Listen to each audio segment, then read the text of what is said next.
Agora, provavelmente vem a pergunta, né? Professor Lauta, que informações que eu vou colocar no pitch? Então, anota aí para a gente poder direcionar, né? A primeira coisa, se a gente pensar em slides, o menos é mais. Isso significa que a gente está falando de um conjunto de 7 a 10 slides.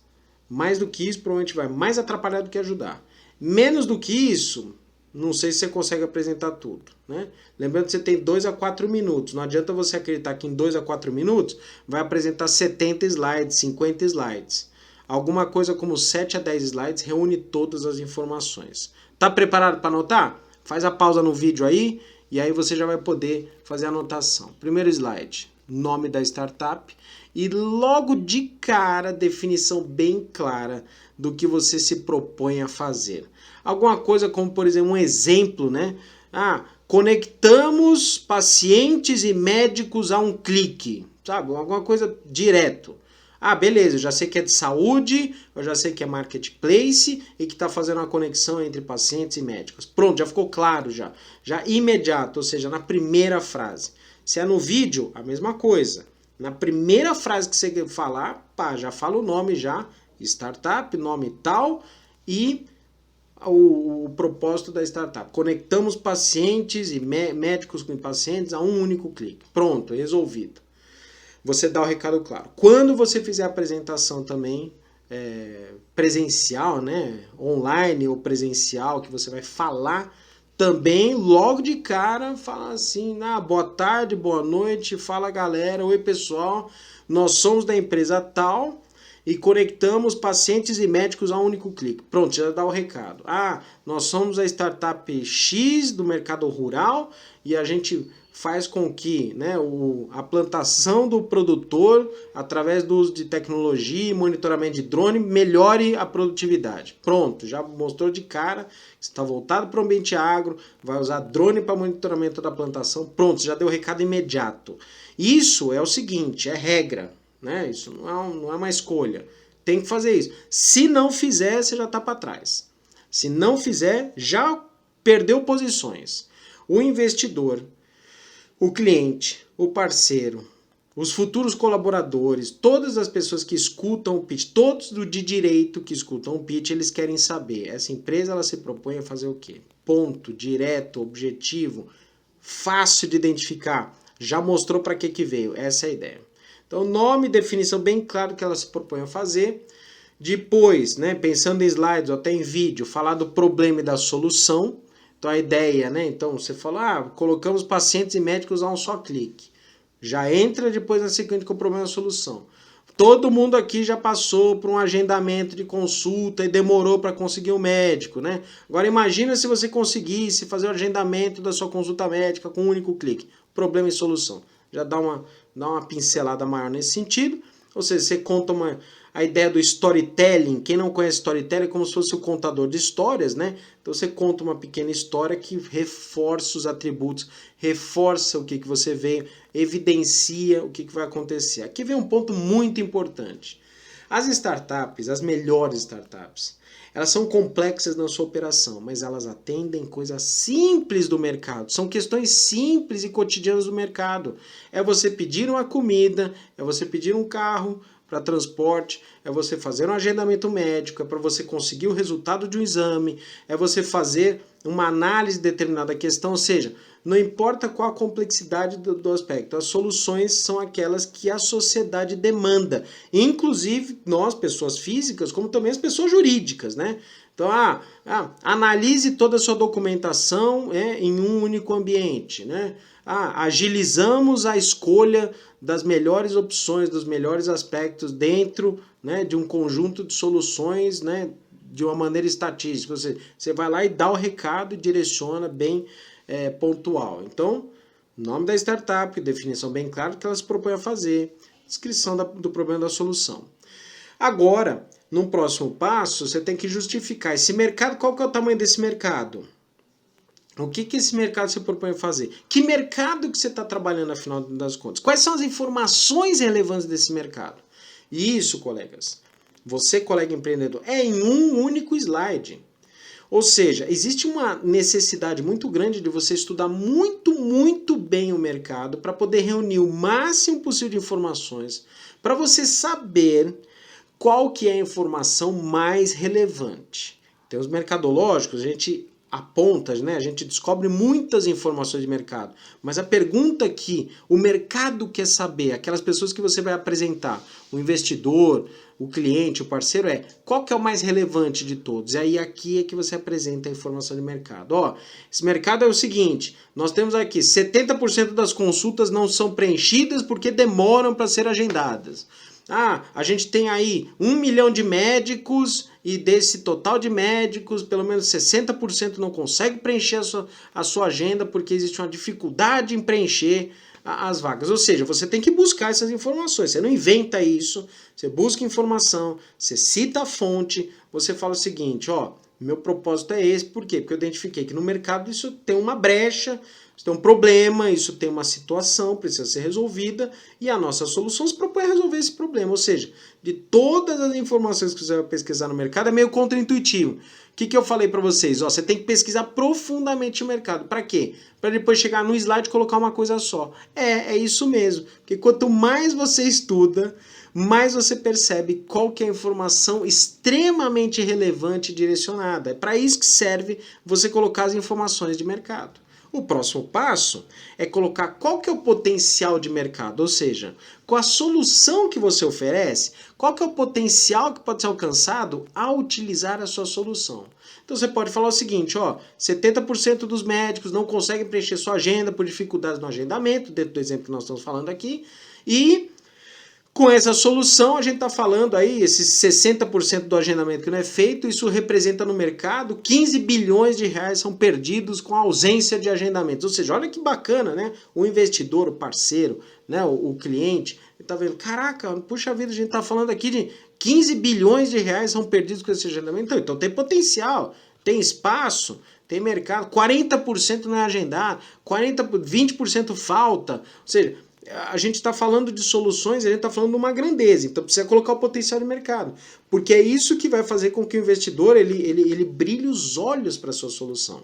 E aí a grande questão, depois da sequência, é você com muita honestidade, falar sobre os diferenciais que você tem frente à concorrência. Aqui vem um recado claro.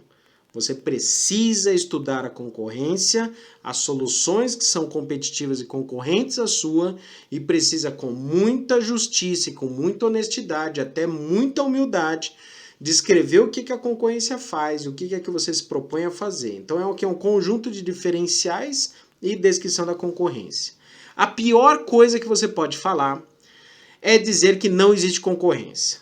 Todas as vezes, ó, já estou acostumado, né? Eu já avaliei centenas, milhares de projetos de tecnologia, já orientei, já mentorei centenas de startups. E todos os projetos, e fora para os alunos, são milhares de projetos que foram invalidados. Em todos esses projetos, todos, 100% daqueles que disseram que não tinha concorrência, bastou um clique ou 2 cliques e a gente conseguiu identificar concorrências diretas ou indiretas, seja na atuação direta, seja em soluções que indiretamente atendem àquela realidade. Então, não caia nessa conversinha fiada de que não tem concorrência, é uma questão única. Eu já pergunto para você, dada a distribuição de informação que nós temos, será que você realmente vai querer me convencer ou se autoconvencer que não existe nenhuma empresa que faça dentro do seu ramo ou nos extremos que não façam no seu ramo, mas que façam uma solução parecida,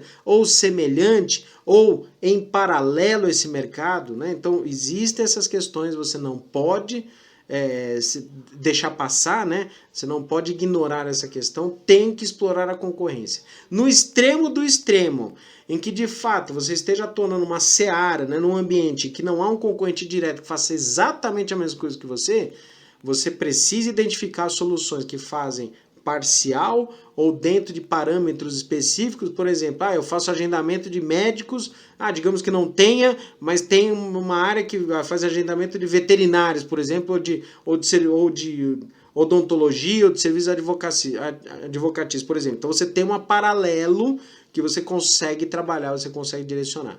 A coisa mais preocupante, né, e a que pode, a mais prejudicial de todas, é você chegar e falar para o investidor, ou para o parceiro, ou para os interessados, dizer que não tem concorrência. Sabe o que vai acontecer? Logo de cara vai aparecer um ponto de interrogação e as pessoas vão ficar o tempo todo se questionando. Ah, não fez pesquisa profunda, não é possível não fazer a concorrência. Então, você vai perder seu tempo tentando fazer um convencimento de algo que você acha que vai fazer um diferencial, quando depois as pessoas não estão nem escutando o que você está falando.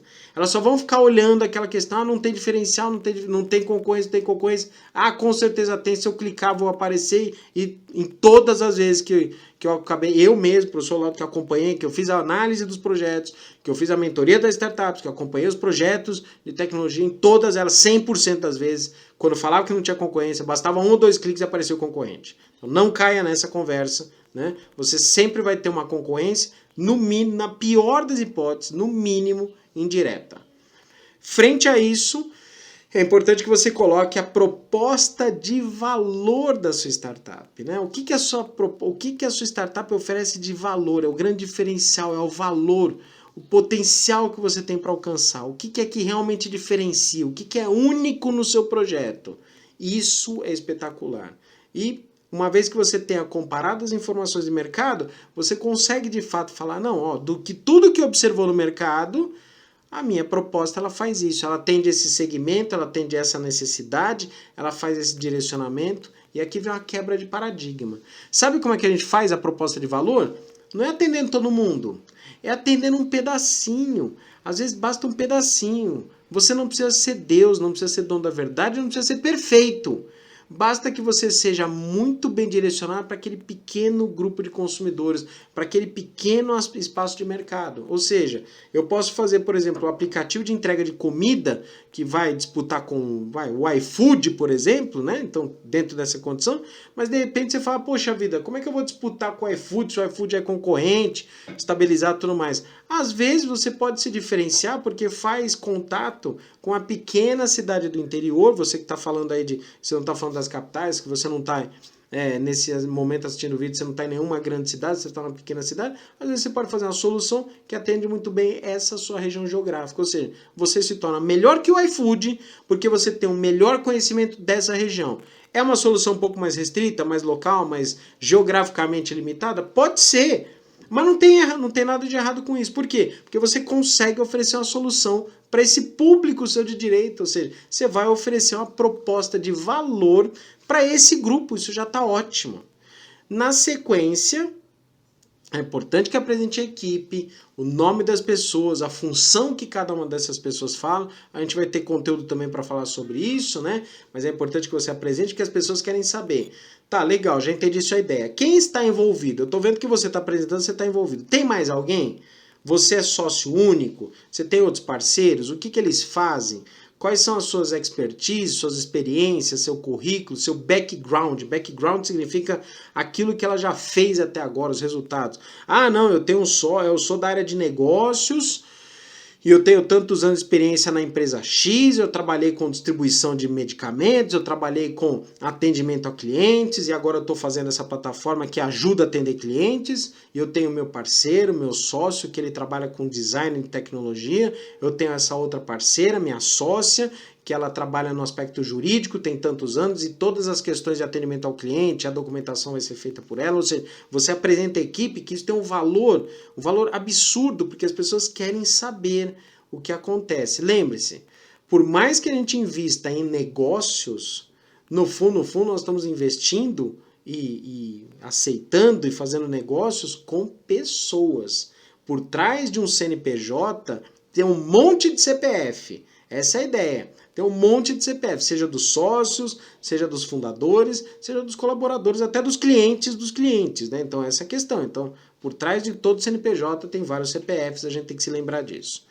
E ao final, no pitch, precisa ter sempre incondicionalmente o que a gente chama do CTA, Call to Action, ou seja, se você apresenta algo para alguém E aqui vem o complemento, com algum propósito, né? Então, você apresentou isso, você tem um propósito. Você apresentou para o investidor, o que você quer? Você quer que ele invista. Você apresentou para o cliente, o que você quer? Que ele compre. Você apresentou para o parceiro, o que você quer? Que ele feche a parceria. Essa é a ideia. Então, você vai sempre fazer esse direcionamento voltado, né, para fazer, então, um pedido ao final. O pedido tem várias formas. Você pode pedir investimentos, você pode pedir apoio, você pode pedir fomento, você pode pedir parceria, você pode pedir a venda. Mas tem que ter o pedido, o CTA, o Call to Action. Ou seja, você faz a apresentação e essa apresentação ela tem que contemplar um pedido nesse sentido.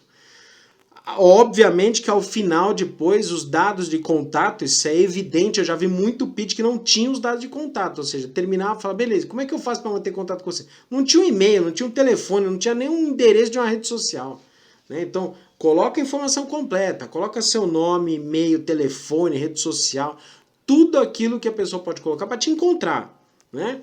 Não fica fazendo aí em parcelas, não, vou colocar só rede social. Não, coloca lá e-mail, nome, e-mail, telefone, facilita a vida. Ela tem interesse, ela mantém contato com você. Ela vai te mandar e-mail, ela vai te ligar, mandar uma mensagem no WhatsApp, na sua rede de comunicação, ela vai te mandar mensagem na rede social. Coloca tudo aquilo que facilita a vida do investidor, do parceiro, do cliente, que quer que seja, para a pessoa manter contato diretamente com você. Não negligencie essa questão, né? Vamos resumir então? Então você tem lá, coloca o nome da startup e o propósito de onde que ela vem, explica o problema e a solução, coloca as informações mais relevantes do mercado, escreve sobre o potencial do mercado, apresenta a concorrência, né, as soluções competitivas e o diferencial que você tem, apresenta a proposta de valor, fala sobre a equipe, pede o CTA, né, pede alguma coisa nessa apresentação e não se esqueça de colocar seus dados de contato. Feito isso, você está, né, bonito aí, realmente direcionado. Dá para fazer isso entre 7 e 10 slides. Pode fazer mais? Eu já vi pitch já com 30 slides. Pode, dependendo da configuração. Se você está num momento mais avançado, está falando com outras pessoas, mas de 7 a 10 slides já te digo que funciona. E no vídeo? Vídeo 2 minutos você consegue gravar tudo isso, tá? Já te digo que é normal. Se você tiver um vídeo entre 2 e 4 minutos, você consegue gravar tudo isso. E lembre-se que no vídeo, né, você tem o vídeo, mas além do vídeo aparece também, né? Você pode colocar uma imagem no vídeo para ter o contato. Você, embaixo do vídeo, por exemplo, se você for carregar no YouTube, você pode colocar as informações lá no descritivo do vídeo. Ou seja, você facilita a vida de quem está assistindo o vídeo, está assistindo o conteúdo, para que mantenha contato com você. Tá? Essa é a ideia. Então, feito isso, né? Então, você vai fazer o desenvolvimento do texto, né, dos slides, pesquisando informações, pesquisando a concorrência.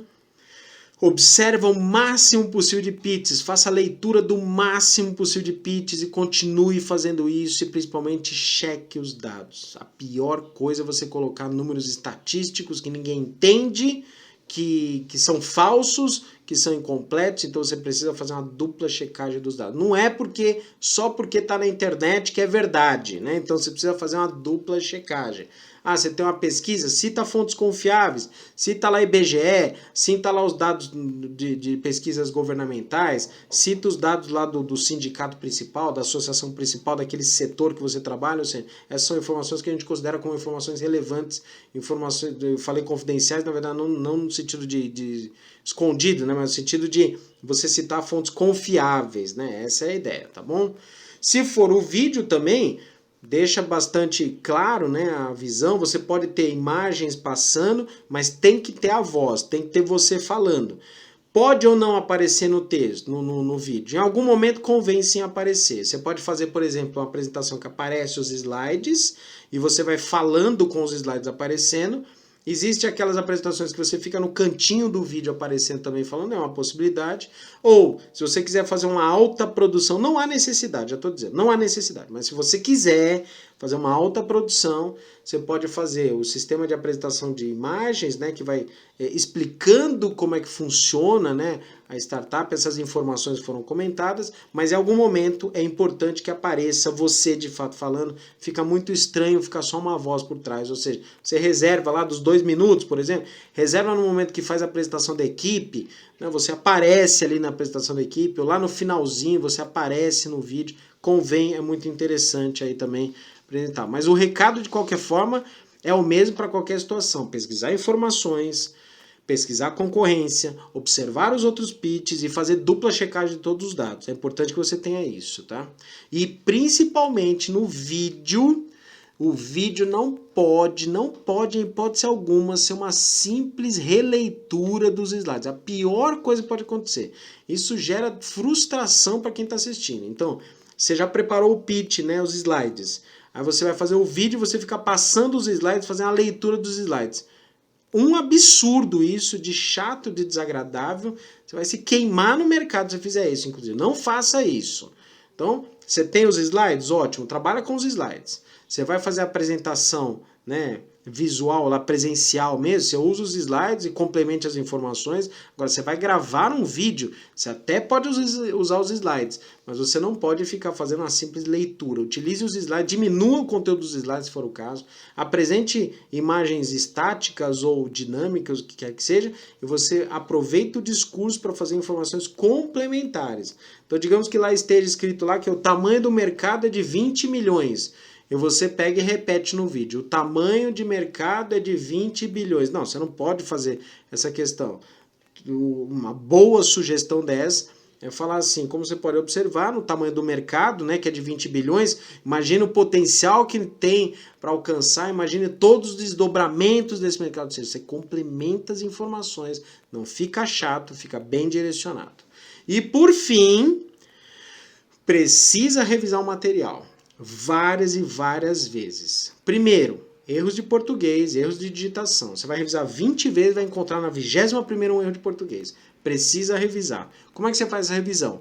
Você faz a revisão várias vezes, seu sócio ou sua sócia faz a revisão várias vezes, você pede para um terceiro fazer a revisão, ou seja, é assim que você faz a revisão e evita os erros de português. Passada essa fase, que digamos é a mais fácil que tem para fazer a revisão, o próximo passo é entender se as pessoas entenderam a sua apresentação, né? Então, parece um jogo de palavras, mas você precisa ter certeza que as pessoas estão entendendo o que significa o vídeo que você gravou ou os slides que falaram. De repente, para você tá óbvio, se a pessoa lá, você colocou uma sigla, por exemplo, um conjunto de letras lá, uma palavra em outro idioma, o que quer que seja, né? Uma abreviação, e as pessoas não fazem a mínima ideia do que você está dizendo. Então é por isso que você precisa usar o que nós chamamos da experiência do usuário, né? User Experience, para que você fale o seguinte, né? Considere que você fale com o público-alvo, por exemplo, você está fazendo um pitch para investidores, conversa com o investidor e fala o seguinte, o que você acha dessa apresentação? Tá claro para você? Dá uma olhada, me avisa, se tiver alguma coisa, me avisa, por favor. Humildade. Me avisa, por favor, fala aí se tem alguma coisa interessante e tudo mais, porque eu posso mudar, e a pessoa faz isso. Eu tive uma experiência dessa, uma não, centenas de vezes, né? Eu estou relatando uma das experiências, que nós estávamos preparando uma documentação, né, contratual, e a melhor forma que nós fizemos, depois de finalizar o contrato direcionado para as startups, o próximo passo final foi simples assim, a startup, dá uma olhada nesse contrato, o que você acha que ficou? Ou seja, você coloca para quem de direito. Aí, a startup, ou investidor, ou parceiro, ou o ponto de apoio, a incubadora, aceleradora, né, o hub, a comunidade, sei lá, qualquer um dos envolvidos, você vai direcionar para quem é direito, a pessoa vai falar o seguinte, eu não entendi esse ponto, isso aqui ficou claro, isso aqui vale a pena complementar, isso aqui, você colocou, não convém, não vale a pena, ou seja, você pega com a experiência do cliente. Que é a experiência do usuário, né? Ou seja, a quem de direito. Então você já faz esse pitch.